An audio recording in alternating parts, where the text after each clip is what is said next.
Today I'm sitting with Michael Kuna, managing partner at Kuna Law Firm PLLC. He's here to help answer your questions regarding the law. Unfortunately, there are times when we need an attorney, and Michael is here to help us make this process easier. Welcome. Hey, Anna. Hi.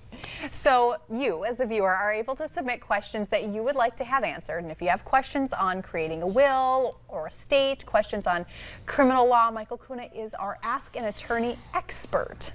So today's question. I live in a small town with my abusive husband and our 2 children. My husband acts very violently toward us, and I have text messages and voicemails and video recordings of how violent he is. I want to move to Fargo away from him, but I'm very afraid of what he can do to me and the kids. I also don't work, and we are all on his health insurance. What should we do? I don't have money for a lawyer, but I'm really afraid, especially for the safety of my children. Well, Anna, this is a very long question that contains multiple elements. And unfortunately, to answer it, I think it will take me approximately an hour and a half or 2. So I'm going to try and stick with chapter heads here over the stages that we need to go through. This situation is horrible. But first, you can move to Fargo. It's not a problem. If you have been a resident of the state of North Dakota for 6 months, it doesn't matter where you file your divorces. I know multiple attorneys who filed divorces in other cities because they didn't want the clerks of court to know how much money they have in their bank accounts and start gossiping. So that's not a problem at all. Second, what we need to do is to have a summons served upon the abusive husband. You're probably asking yourself why. The reason is this. When the summons is served, it freezes the assets. It makes sure that the spouse that the summons are served against him or her cannot use those assets, cannot dissipate those assets, cannot sell those assets. And if they do any of that, they have to provide accounting for it within 30 days. Now, the only reason they can touch those assets is for living expenses and in case they need to hire an attorney. After we have a summons in place, after we have a complaint that was served, in domestic relation cases, we can file interim orders. Specifically, interim orders discuss parenting responsibility, issues like support that we need to do in this case. And in this specific instance, I believe we can file an ex parte interim order. What does that mean? It means that we can file a written motion to the court without the knowledge of the other party, and we don't need to serve the other party because in this instance we have exceptional circumstances. And even though those motions are rarely approved by the court, I believe in here clearly we have something urgent.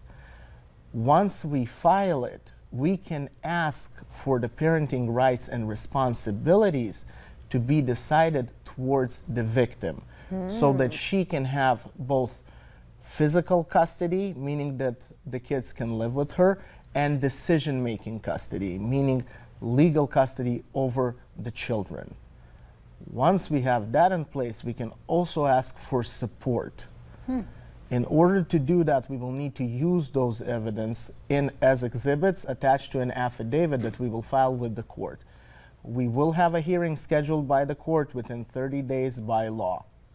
And that will help us first keep the kids with the victim, and second, to have a plan in place, because if you violate that order once the court approves it, that is contempt of court.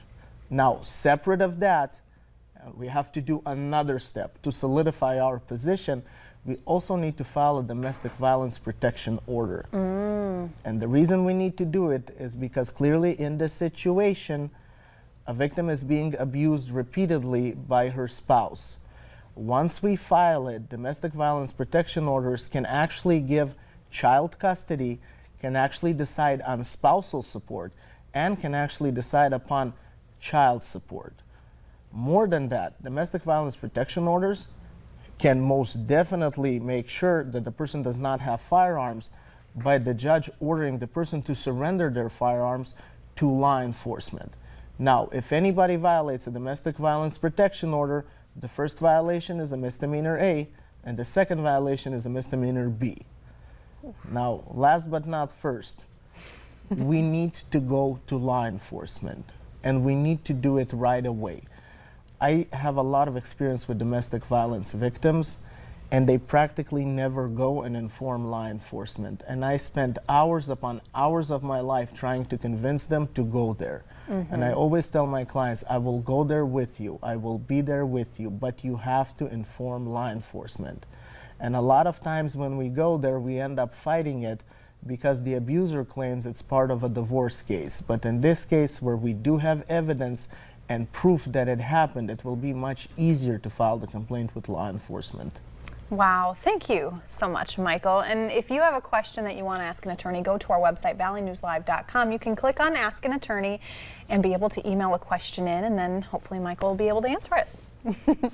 But stay with us. Coming up next, we've got your daily dose of motivation.